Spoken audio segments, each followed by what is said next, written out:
And over the last 3 years, we've been able to really turn our results around. We've more than doubled our share price, doubled our free cash flow, doubled our profits. We've had 20 quarters now of increasing profitability and top-line growth. Our innovation success rate's over 75%, and our innovation productivity, measured by sales per R&D person, is up over 60%. Every need we have, there's an existing solution out there. And it's a valid assumption because many, many times we're finding the solutions. Architecting the right connections. You don't have to be all over the world. Probably in your industry, there's probably a couple 100,000 people out there that know something that could create value for you. Think about global talent markets. It is amazing, the resources out there. We have been blown away by the outstanding capability that exists around the world. Larry Huston, Vice President of Innovation and Knowledge at Procter & Gamble, and really the ultimate big company change agent. Larry Huston.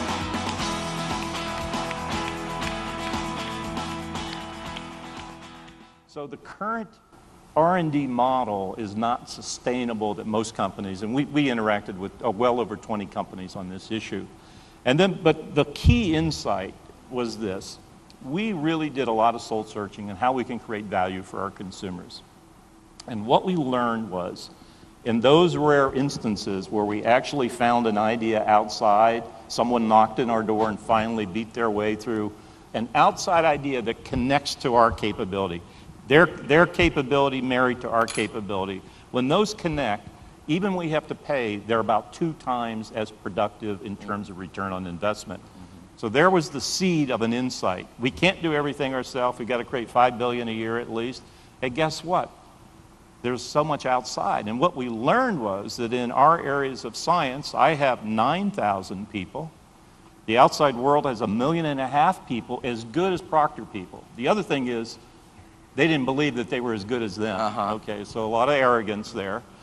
And when we looked at that, and we basically fundamentally redefined our organization is 1,509,000 people, not 9,000.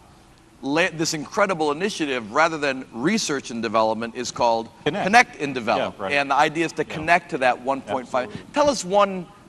Give us the Pringles print story, Larry. Oh. But I mean, it's just make this come to life. It's one of my favorite. I've got 2 kids who love Pringles, so I got 2 kids who like Pringles. But it's a fun little story that really gets us down to the. Well, we looked at the Pringles business, and someone in a session said, you know, these are novel things. Kids love them, adults love them. How can we bring more novelty and fun to this? So in a session, they said, how about if we printed trivia questions and incredible characters on every single chip? Now, think about this. These things are made in billions of these. You can imagine how much Pringles we sell. This is a $1 billion brand, by the way. So we make a sea of these things, and what we wanted to do was figure out a way to do this. So one of our folks went to a session and came back and made real thin dough and put it through an inkjet printer. And you can imagine the call to the help desk, right? So we proceed, actually, the inkjet printing company that was there that she used, we proceeded then to say, hey, we could do this. Would you work with us? They'd get their 12 people, our 12 people, lawyers, who's going to own what IP. These things will never go anywhere, all right? So what we did was we wrote a brief, sent it through our networks that we had constructed. We have about 10 of these all over the world. And the brief ended up on the desk of a professor in Bologna, Italy. Now, this professor inherited a bakery, that he's an electrical engineer professor, and he has a family bakery, but he started tinkering and making equipment and selling it.